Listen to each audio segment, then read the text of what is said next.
Halos isang dekada matapos ang kontrobersya sa paggamit ng tobacco excise funds sa Ilocos Norte, wala pa rin daw linaw kung saan napunta ang pondo na dapat sana ay para sa mga magsasaka. Ang questionableng transaksyon nangyari sa administrasyon ni nooy Governor at ngayon ay Senador Amy Marcos. Narito ang agenda report ni Hannah T. Hinihiling ng isang grupo ng mga magsasaka sa Ilocos Norte na direkta sanang maramdaman ng tobacco farmers ang mga benepisyo mula sa gobyerno. Yan ay sa bisa ng RA 7171, ang batas na naglalaan ng bahagi ng nakokolektang excise tax mula sa Virginia Tobacco para sa mga probinsyang nagtatanim nito. Sabi ng grupong AMIN o Alliance of Farmers in Ilocos Norte, sana ay direktang maipaabot sa mga magsasaka ang pondong ito sa anyo ng insentibo, ayuda o kaya naman ay kagamitang pangsaka. Awan, ma'am. Manay po di 2017, ma'am. Naging ka na itawang pati natanggap ni ma'am. Bye, ma'am. Dati na ring lumitaw sa isang House Committee hearing ang grupo para ipanawagan ito. Isa sa mga pinakatinalakay noon sa investigasyon ng Kamara ang paggamit ng tobacco excise tax funds sa pagbili ng mga sasakyan ng probinsya. Base sa laman ng isang committee report ng House Committee on Good Government and Public Accountability noong 2018. Sentro ng ulat ng komite ang pagbili umano ng nasa 110 na sasakyan ng Provincial Government of Ilocos Norte noon gamit ang tobacco excise tax funds.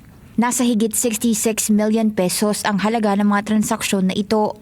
Ayon sa batas, dapat ang pondong ito ay mapunta sa mga proyektong magpapalakas sa kabuhayan at pagiging self-reliant ng tobacco farmers. Base sa salaysay noon ni then Ilocos Norte Governor Amy Marcos, rekomendasyon ito ng Barangay Affairs sa kanila na nagre-request umano ng mga sasakyan. Pero tila hindi raw ito naramdaman ng ilang kooperatiba ng mga magsasaka ayon sa grupong AMIN. Lumitaw sa investigasyon noon ang pangalan ni Mark Chua na nooy kinilala ng komite bilang longtime partner ni Senator Amy.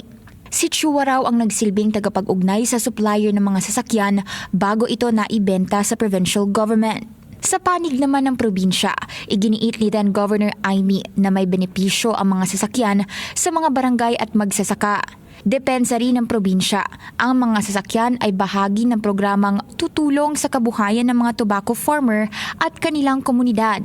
Pero hindi sumang-ayon ang komite sa paliwanag na ito. Bukod sa mga transaksyon na iniugnay kay Chua, sinuri rin noon ng mga mambabatas ang paggamit ng tobacco excise tax funds ng probinsya mula 2010 hanggang 2016. May mga pinuna rin noon ang komite sa cash advances, procurement documents at iba pang kontrata ng probinsya. Ipinatawag ang mga opisyal noon ng probinsyang may hawak sa treasury, accounting, budget, cash disbursements at iba pang records ng mga transaksyong sinusuri. Kalaunay, nakilala sila bilang Ilocos 6. Ayon sa House Committee, paulit-ulit umanong tumanggi ang mga opisyal na sagutin ang ilang tanong kaugnay ng mga transaksyon, gaya ng cash advances, paglabas ng pondo at mga dokumentong hinihingi ng mga mambabatas. Dahil dito, ikinontempt at ipinadetini sila ng komite.